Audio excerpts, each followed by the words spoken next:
Hello. Hey, Teresa, we're going to take a quick picture, okay? Ready? Brilliant. 3, 2, 1. Perfect. Brilliant. I recognize both of you. See, Molly, there's the guy in the box again. That was Molly. I am Teresa. How are you today? I'm good. How are you doing? All right. Yeah. Okay.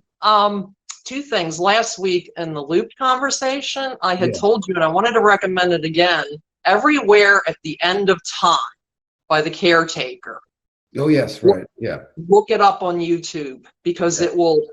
I'd written that down to, yes, I didn't. Yeah, it will send you down a rabbit hole, but it's a good rabbit hole. It will.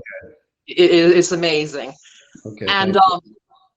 And one other thing about Gestureland I wanted to mention, because you had said that the songs are not therapy for you, they're therapy for your listeners. Well, nights are harder.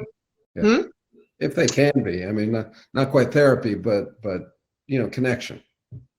I connected very deeply with the first track. Nights are harder these days because one of my friends committed suicide right before the album came out, right before the song came out. And it was a really terrible situation where he wasn't found for weeks.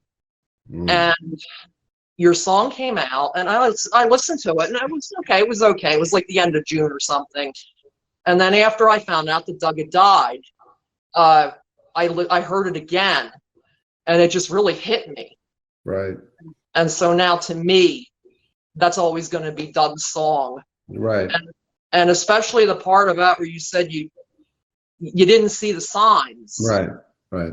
I feel like I didn't, and everybody else who knew Doug said the same thing, because he had a big red flag that I should have seen, that I saw in hindsight. He was a very prolific writer. He was a political blogger.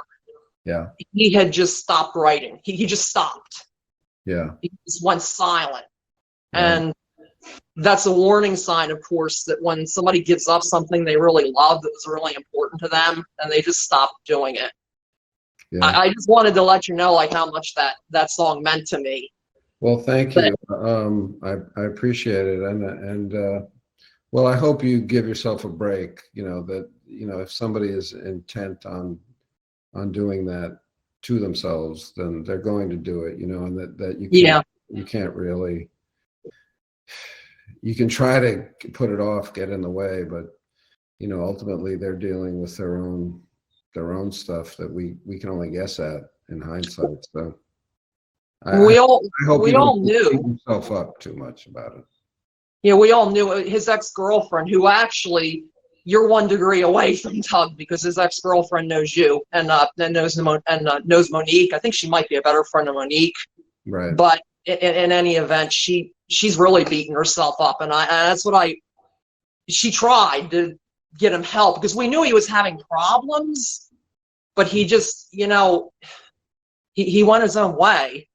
And it hit me too, especially because I had breast cancer 4 years ago. I went through treatment and everything, and so far, NED. Right.